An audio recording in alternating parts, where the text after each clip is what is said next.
بسم الله الرحمن الرحيم والصلاة والسلام على أشرف المرسلين سيد الخلق الأولين محمد بن عبد الله فاللهم صل وسلم وبارك عليك يا حبيبي سيدي يا رسول الله. حبايبي تانية إعداد، حل تمارين على قاعدة حالة اف الأولى والتانية، كتاب المعاصر صفحة 236. نبدأ بسم الله من غير ما نطول على السؤال الأول. بيقول لك if it rains tomorrow we at home. طبعا أنت بتحل إزاي على قاعدة if؟ كلام بسيط خالص في منتهى البساطة. انت عندك هنا جملتين، دي الطريقه اللي انا بستخدمها يعني.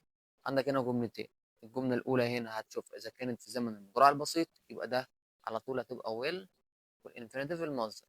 لقيت هنا ماضي بسيط تبقى would، وبناخد بعدها الفعل في المصدر، والكلام ده برضك بنعكسه. هنا في الجمله الثانيه will يبقى ده مضارع، هنا would يبقى دوت ماضي. هنا عندك بيقول لك ايه السؤال الاول؟ السؤال الاول بيقول لك if it rains، طبعا it هنا مفرد بضيفنا الاس. tomorrow لو الجو شتا بكره، طبعا ده تبقى مضارع على طول بسيط will والمصدر will والمصدر. السؤال اللي بعده if I up early I would، هنا would خلاص من غير ما نكمل بقى would يبقى ده ماضي، يبقى هنجيب التصريف الثاني. التصريف الثاني من كلمة get got. if I wings I would fly، طبعا هنا would خلاص بقى حفظناها. would يعني الجملة الثانية ماضي بسيط، يعني هنجيب التصريف الثاني. عندك في أفعال منتظمة وأفعال غير منتظمة، طبعا يبقى نجيب التصريف الثاني من كلمة have اللي هو had. if it tomorrow we will، خلاص بقى will يبقى ده مضارع، لأنها would يبقى ده ماضي، will والمصدر يبقى ده مضارع بسيط، وهنا it مفرد يبقى هناخد الفعل بإضافة اس.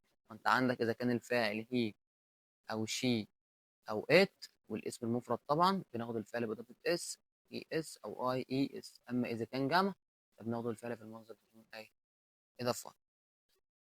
what would you do if you، طبعا هنا عندك would يبقى الثانية ماضي بسيط، التصريف الثاني من كلمة are were rich.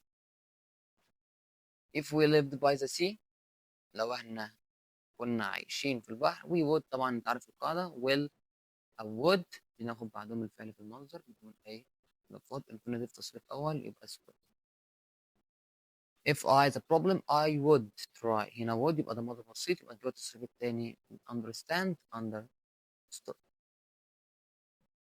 if you hard you will، ادي will والمصدر يبقى دي مضارع بسيط، حفظنا بقى. will يبقى دي مضارع، would يبقى دي ماضي، مضارع بسيط ويجمع بناخد الفعل في المصدر بيكون ايه. if they، طبعا لو انت مش عارف تحل على الكلام ده ارجع للفيديو بتاع الشرح.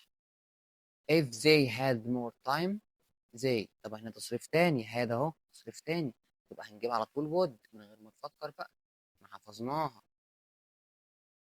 if I، هنا will يبقى طبعا على طول هنا ده مضارع بسيط وهي جمع، والجمع بناخد الفعل في المصدر بدون ايه اضافه.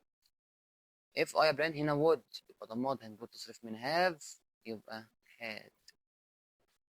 if you study hard you test، طبعا انت لو ذاكرت بجد سوف او هتجتاز الامتحان، ده مضارع بسيط اهو، يبقى هناخد على طول will والمصدر. if you help me، لو انت ساعدتني مضارع بسيط يبقى will والمصدر. if we the championship we will take part in the FIFA World Cup، طبعا هنا في will والمصدر يبقى ده مضارع بسيط ويجمع هنقول will. if Hala studied more carefully she make fewer mistakes، طبعا هنا في studied يبقى تصريف تاني. قول لي انت بقى ماضي بسيط يبقى هناك ايه؟ يبقى هناك would، احفظها. لو لقيت will يبقى مضارع بسيط، لقيت would يبقى ماضي. مش فاهم ارجع شوف الفيديو بتاع الشرح. if you combine effort with creativity you must make something amazing، هنا طبعا في مضارع يبقى الجملة التانية على طول may will make. if it gets cold لو الجو برد you will طبعا بيجي في المصدر يبقى war where، ده فعل غير منتظم. هنا طبعا خد بالك من النقطة دي، هنا دي صفة، الصفة بناخد معاها ايه؟ الفيرب تو بي. ايه هو الفيرب تو بي؟ الفيرب تو بي مع المضارع اللي هو is وار وما ننساش ام، ومع الماضي طبعا اللي هو was و were. يعني طبعا بيقول لك he مفرد وهنا would يبقى ماضي. he مفرد بتاخد would. if we take a taxi لو احنا خدنا التاكسي we طبعا ده مضارع يبقى will. if she were a teacher لو هي بقت مدرسة طبعا ديت تصريف تاني يبقى هناخد she would help.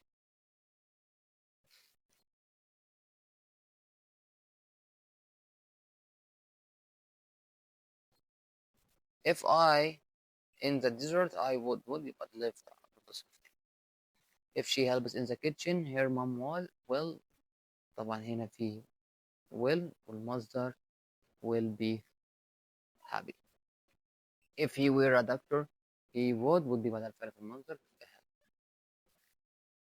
if I am you I would study طبعا جبت تصريف تاني تبقى where.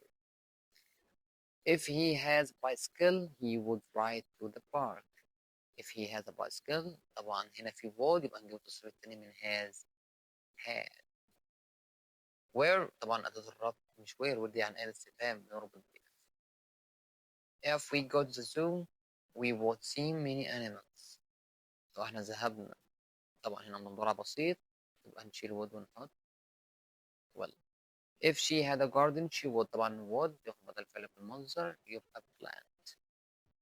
if would help you if you will ask طبعا هنجيب تصريف تاني لأن ده would يبقى هنشيل will ask دي نهائي ونحط مكانها asked.